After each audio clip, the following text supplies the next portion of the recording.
Assalamualaikum warahmatullahi wabarakatuh. Perkenalkan, nama saya Afdal dari kelas TP1 semester 4 dengan NIM 10156123007, prodi Pendidikan Agama Islam, jurusan Tarbiyah dan Keguruan. Jadi pada video ini saya akan menjelaskan tentang sejarah Islam pada masa Bani Abbasiyah. Yang pertama, latar belakang dan berdirinya dinasti Abbasiyah. Menjelang runtuhnya dinasti Umayyah, dunia Islam mengalami berbagai gejolak sosial, politik, dan ekonomi. Banyak pihak yang tidak puas terhadap sistem pemerintahan Umayyah, terutama karena kebijakan diskriminatif terhadap non-Arab. Meskipun mereka telah masuk Islam, kaum Mawali tetap diperlakukan sebagai warga kelas 2 dan tidak mendapat hak yang setara. Dan kemudian sentralisasi kekuasaan di tangan keluarga Umayyah.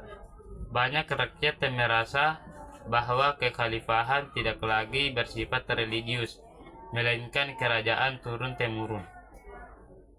Kesenjangan sosial dan korupsi. Pemerintah Umayyah semakin mewah dan otoriter, serta kurang memperhatikan prinsip keadilan sosial. Kemudian kedua, gerakan dakwah Abbasiyah.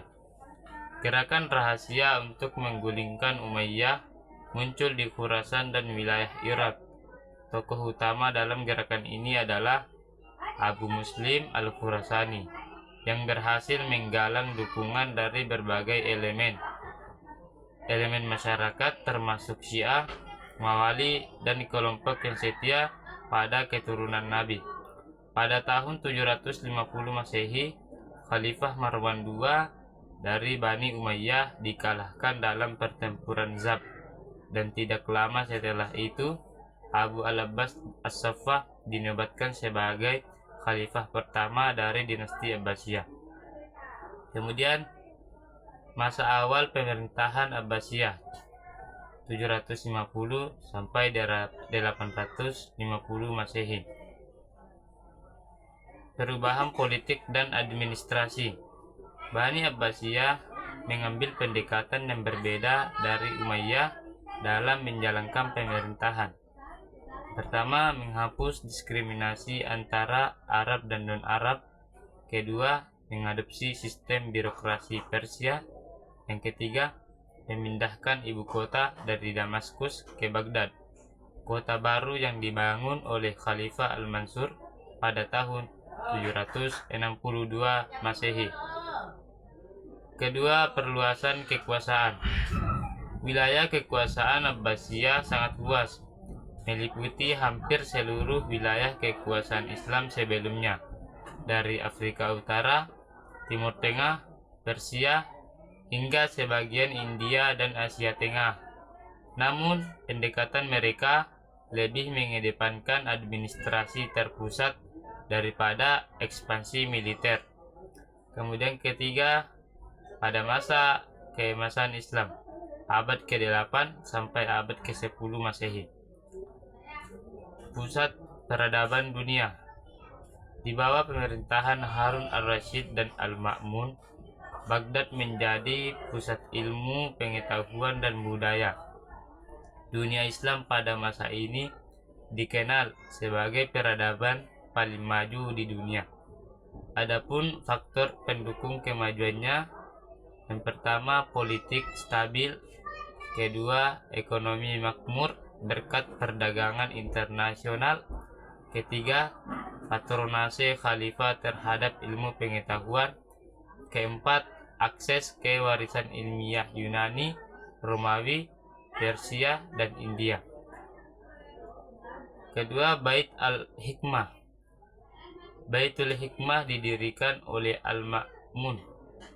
Baitul Hikmah menjadi pusat kegiatan ilmiah, penerjemahan, riset, dan debat intelektual.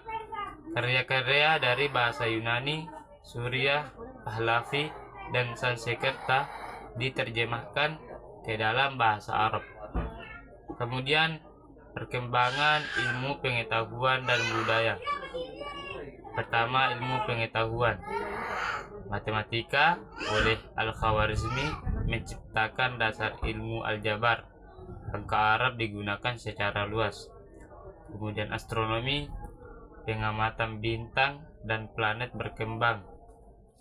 Kedokteran, Al-Razi dan Ibnu Sina menulis ensiklopedia medis yang digunakan hingga Eropa abad pertengahan. Kimia, Jabir Ibnu Hayyan dikenal sebagai bapak kimia.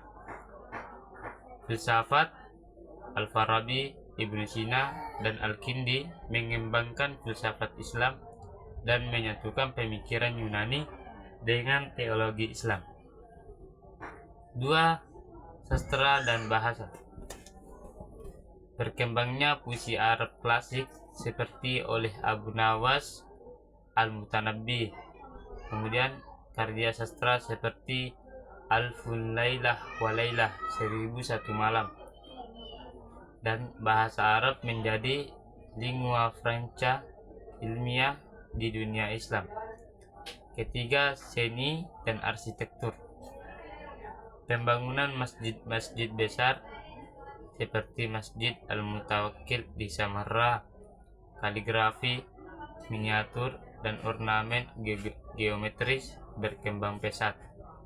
Perkembangan seni hias Islam. Kemudian sistem ekonomi dan sosial. Sistem ekonominya yaitu Abbasiyah memanfaatkan jalur perdagangan internasional dari Laut Tengah ke India dan Cina. Kemudian sistem perbankan sederhana seperti cek atau sak. Kemudian pajak dikenakan secara adil, terutama untuk mendanai ilmu pengetahuan dan pembangunan. Adapun sistem sosialnya yaitu masyarakat multi etnis, Arab, Persia, Kurdi, Berber, India, dan lainnya. Islam menyebar luas dan diikuti oleh banyak bangsa non-Arab. Peran perempuan dalam kehidupan sosial dan budaya mengalami dinamika yang kompleks. Kemudian masa kemunduran Abbasiyah.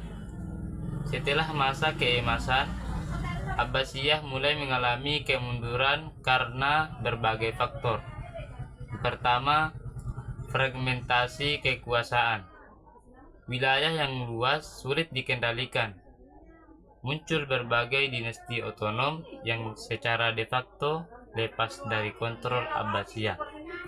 Yang pertama, ada dinasti Aghlabiyah di Afrika Utara, kemudian dinasti Turuniyah dan Ikhshidiyah di Mesir, kemudian dinasti Buyid yang bahkan menguasai Baghdad, dinasti Seljuk yang menjadi pelindung khalifah tetapi mengendalikan kekuasaan militer.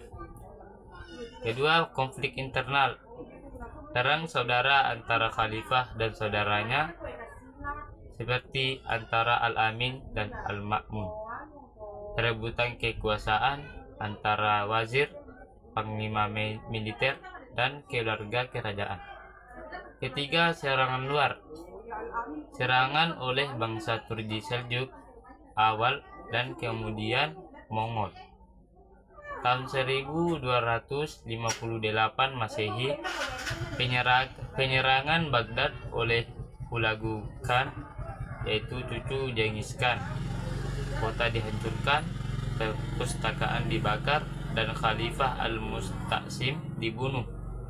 Hal ini menandai berakhirnya kekuasaan Abbasiyah di Baghdad.